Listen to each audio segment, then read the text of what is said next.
3 years ago, I found not one, but 6 vintage Broyhill Brasilia chairs with a matching dining room table at a yard sale for just $25, and I've been holding on to them ever since. Chairs are just a pain, and this is a high-pressure restoration, which is why I've been holding on to them for so long. The chair I decided to start off with had a very big wobble, evidence of a prior repair attempt with the excess Gorilla Glue and some stained fabric. I started off by giving it a good clean using Crud Cutter and Scotch shop towels. Now, I'm always asked why I clean before sanding, and I do that 1, to be sanitary, 2, so I can better see what I'm working with, and 3, it reduces gumming on my sanding pads. Next, I began to disassemble the chair. I like to put all of my screws in a red Solo cup on my workbench so I don't lose any. I've done that one too many times. Then I had to pull apart the chair, which was pretty easy. It just took a little bit of elbow grease. I used a carbide scraper to remove the old Gorilla Glue foam, and there were a few wooden dowels stuck inside, so I had to use a drill bit to remove them. I was a little nervous doing this, but it actually worked out perfectly.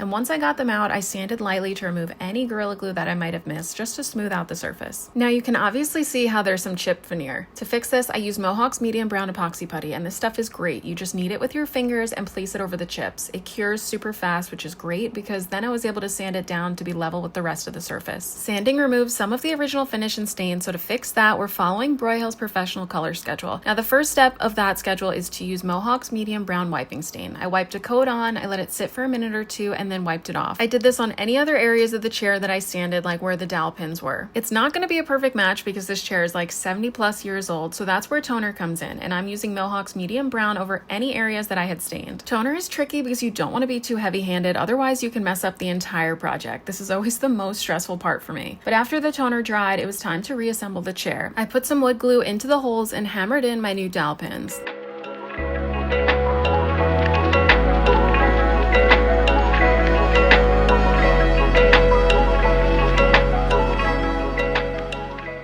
Now it was time to reassemble the chairs, and I used some wood clamps to secure it as it dried. The next step in the color schedule was to apply some easy vinyl sealer. Now ideally I should have done this right after the toner dried and before putting it back together, but it's just easier for me to spray the chair when it's fully assembled. After the vinyl sealer, it was then time for the last step of the color schedule, which was sealing with several coats of satin lacquer. This stuff is pretty forgiving, but like with all products, you want to make sure you're wearing the proper PPE like a respirator because the warning label on this can is pretty freaky. Now it was time for the moment you've all been waiting for, to see if these chairs have the original fabric underneath, which is supposedly inspired by a Brazilian artist, Athos Bucalo. And oh my goodness, it does. I'm feeling like a bajillionaire right now. I'm actually shocked. And now here's the before and here's the after. If you're thinking it looks the same, well, that's the point, and you're probably new to my channel. The difference is the stability, joint repairs, and refreshed finish. And now the original fabric can breathe again, but one thing, it's pretty stained. So send me all of your advice on getting stains out of super delicate vintage fabric.